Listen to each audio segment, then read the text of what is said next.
नमस्कार। स्वागत है आपका न्यूज़ लॉन्चर पर। मैं हूं अशोक वानखड़े। लेकर आया हूं आपका अपना कार्यक्रम द एक्स-रे।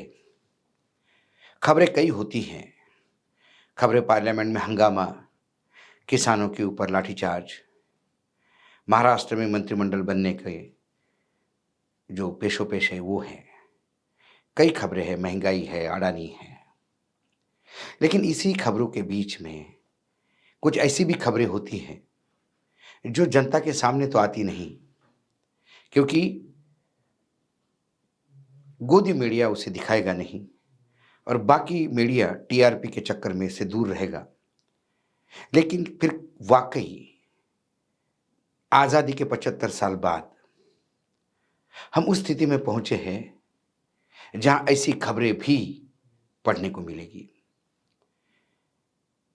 एक एक महीने पुराना वीडियो एक वायरल हो गया और मध्य प्रदेश के रतलाम में हंगामा मच गया। वीडियो क्या बताता है? एक लड़का छोटा, उसे एक शख्स लपड़ मार के पूछता है कि सिगरेट पिएगा? जैसे ही लपड़ पड़ता है वो दर्द से चिल्लाता है, अल्लाह। फिर वो शख्स मजे लेने लगता है। क्या कहा? अल्लाह। चल जय श्री राम बोल। फिर पीटने लगता है। उस बच्चे के साथी, वो 6 साल का बच्चा है जो मार खा रहा है, उसके साथ एक 11 साल का बच्चा, एक 13 साल का बच्चा, वो उस बच्चे के पास छुड़ाने जाते हैं। इन तीनों को बुरी तरह से पीटने लगता है। जब हाथ से पीट से वो थक जाता है, फिर चप्पल निकाल के पीटने लगता है। उन बच्चों को वो तब तक पीटता है जब तक वो बच्चे जय श्री राम ना कहे। बच्चे अपने घर गए रोते बिलखते। परिवार भी डर के मारे चुप रहा, अपनी नियति समझ के घर में बैठा रहा। लेकिन जब ये वीडियो वायरल हुआ तो समाज के कई लोगों ने उस परिवार को बोला, तो फिर वो परिवार अपने बच्चों को लेके सीधा पुलिस स्टेशन चला गया और मानक चौक पुलिस स्टेशन पर शिकायत दर्ज की। बाद में वो वीडियो फॉरेंसिक लैब यानी साइबर क्राइम वाले के पास चला गया, भेजा गया और फिर उस एक अज्ञात आरोपी के खिलाफ अश्लील काम करने का, चोट पहुंचाने का, गलत तरीके से कैद करने, आपराधिक धमकी देने, धर्म के आधार पर दुश्मनी नफरत को बढ़ावा देने आदि धाराओं पे एफआईआर दर्ज हुआ। ये खबर जब मैंने ये खबर, तो सवाल, ये खबर एक वीडियो का नहीं, सवाल वो बच्चे कौन थे ये नहीं, सवाल मारने वाला शख्स कौन था ये नहीं, सवाल ये है कि वो शख्स की हिम्मत कैसी हुई। क्या आज़ादी के 75 साल बाद भी जो आज़ादी के समय हमें संविधान हमने अपने आप पे लागू किया था, बाबा साहेब आम्बेडकर की अध्यक्षता में बना हुआ संविधान जो एक गीता समान है जिससे ये देश चलता है, वो जब सभी भारतीयों को हर जिस धर्म में चाहे उस धर्म में आस्था रखने का अधिकार देता है, तो दूसरे धर्म का आदमी कैसे उसे अपना धर्म का जयकारा लगवा सकता है या फिर अपने धर्म उस पर थोपता है? क्या अल्पसंख्यक इस 75 साल के देश की आज़ादी के बाद इस देश में वैसी स्थिति है? ये घटना मध्य प्रदेश की है जहां डबल इंजन की सरकार है। ये घटना उसी मध्य प्रदेश की है कुछ दिन पहले कुछ चंद महीने पहले एक गरीब आदिवासी के ऊपर एक सवर्ण पेशाब करता हुआ वीडियो वायरल हो गया था। इन लोगों की हिम्मत क्यों बढ़ती है? कानून का डर क्यों समाप्त हो गया? क्योंकि सत्ता में बैठे हुए लोग इसी तरह की तालीम इस समाज में देने की बात करते हैं। बटेंगे तो कटेंगे, ये जो बार बार बोला जा रहा था। योगी आदित्यनाथ कहते हैं बटेंगे तो कटेंगे। यहां तो मुसलमान भी नहीं बटा था, मध्य प्रदेश में तो हिंदू भी नहीं बटा, फिर मुसलमान का बच्चा क्यों पीटा? सवाल यह है।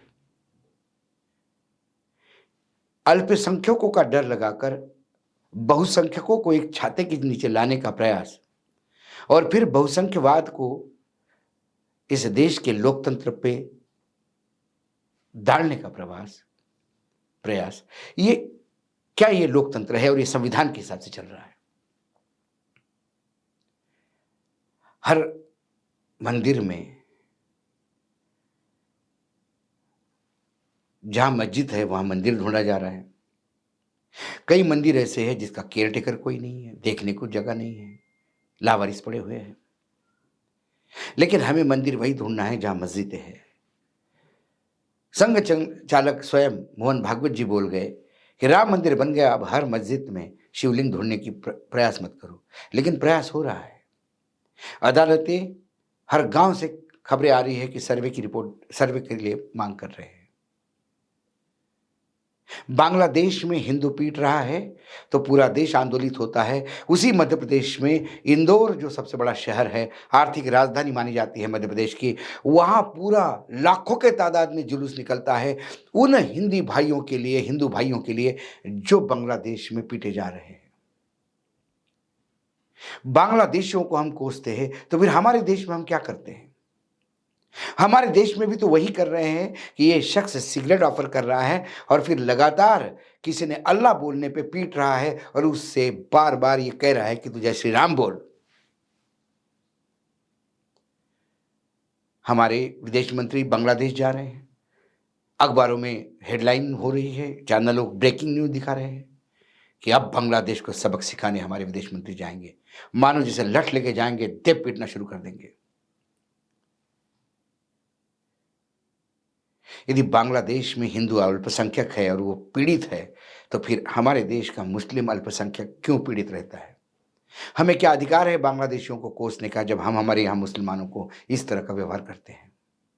ये सवाल हैं। जब एक सिरे से देखता हूं तो मुझे बहुत सारी चीज दिखाई देती है। क्या अल्लाह कहना गुनाह है? मस्जिद में श्री राम के नारे लगा के लोग घुस जाते हैं, पुलिस के साथ घुस जाते हैं, सर्वे वाले के साथ लोग घुस जाते हैं, जय श्री राम के नारे लगाते हुए घुस जाते हैं और फिर दंगे होते हैं और फिर मुस्लिम युवक मारे जाते हैं। दंगे की शुरुआत किसने की?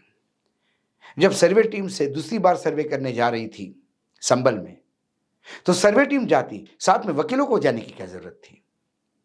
नारे लगा के जाने की क्या जरूरत थी? ये वकील अपने आप को कानून के ज्ञाता कहते हैं। ये संविधान के रक्षकों में वकीलों का भी नाम आता है। यदि ये धर्मांध हो गए तो फिर न्याय की गुहार कौन लगाएगा? कई सवाल हैं। क्या अल्लाह कहना गुनाह हो गया है?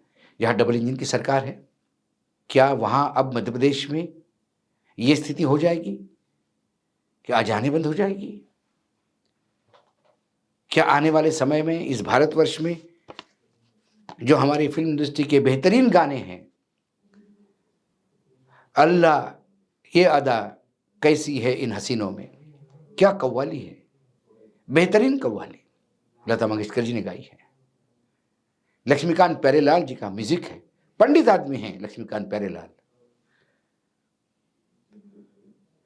लेकिन उसमें अल्लाह है तो क्या बात करोगे?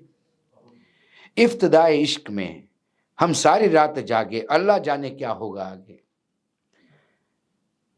शंकर जयकिशन का म्यूजिक है इस गाने को। वो तो हिंदू थे, क्या इस गाने को बैन किया जाएगा? यह महात्मा गांधी का देश है, जिन्होंने हमेशा अपने प्रार्थना में ईश्वर अल्लाह तेरे नाम, सबको सम्मति दे भगवान। महात्मा गांधी को तो मार ही डाला, लेकिन हमें एक आशा थी कि महात्मा गांधी शरीर से तो चले गए लेकिन अपने विचारों से आज भी इस देश में हैं। लेकिन लगता है हमारे यहां सत्ता पक्ष को भी महात्मा गांधी सिर्फ जयंती और शताब्दी मनाने के लिए ही रखा जाता है। महात्मा गांधी एक फॉर्मेलिटी हो गए हैं। महात्मा गांधी आम जनता के लिए नोट पे छपने वाले एक व्यक्ति हैं। महात्मा गांधी के विचारों को हम कहाँ लेके जा रहे हैं? गांधी पीस फाउंडेशन पे सैकड़ों करोड़ का बजट है, लेकिन क्या फायदा उस बजट का? उस बजट से क्या करता है भगवान जाने। महात्मा गांधी के विचार इस देश की जरूरत है वर्तमान में, क्योंकि जहां ईश्वर और अल्लाह दोनों के नामों की इज्जत होती है, ना कि अल्लाह अल्लाह बोलने पे पीटा जाता है। कुछ धर्मांध कहेंगे, कुछ अंधभक्त कहेंगे, ये एक रतलाम में क्या केस हो गया, ये चिल्लाने लगा। सवाल रतलाम का केस का नहीं है। रतलाम का केस का वीडियो 1 महीने बाद आया, नहीं तो ये किसी को पता नहीं चलता। ऐसे कितने लोग कितनी जगह पीट रहे होंगे, किसी को पता ही नहीं। ये तो घर में बच्चे पीट के आए तो भी माँ बाप शांत रहे, डर के मारे शांत रहे। वीडियो वायरल होने के बाद लोगों ने ढांढस बांधा तो वो चले गए। ऐसे सैकड़ों अनसुने किस्से जो अपने तक आते भी नहीं हैं, तो फिर एक्सरे में क्या देखेंगे? जब मैं एक्सरे में ये तमाम चीज़ें देखता हूँ, तो मुझे खुद पे घिन आती है। क्या इस समाज की हम रचना करने जा रहे हैं? अमृत काल है या विष काल है? ये सवाल मैं आप पे छोड़ के जाता हूँ। खबर बहुत छोटी थी, लेकिन कहीं दिल को हिट हो गई, तो सोचा आपके साथ साझा करूँ। आज एक्सरे में इतना ही। कल फिर आऊँगा किसी विषय के साथ, तब तक के लिए नमस्कार। देखते रहिएगा न्यूज़ लॉन्चर।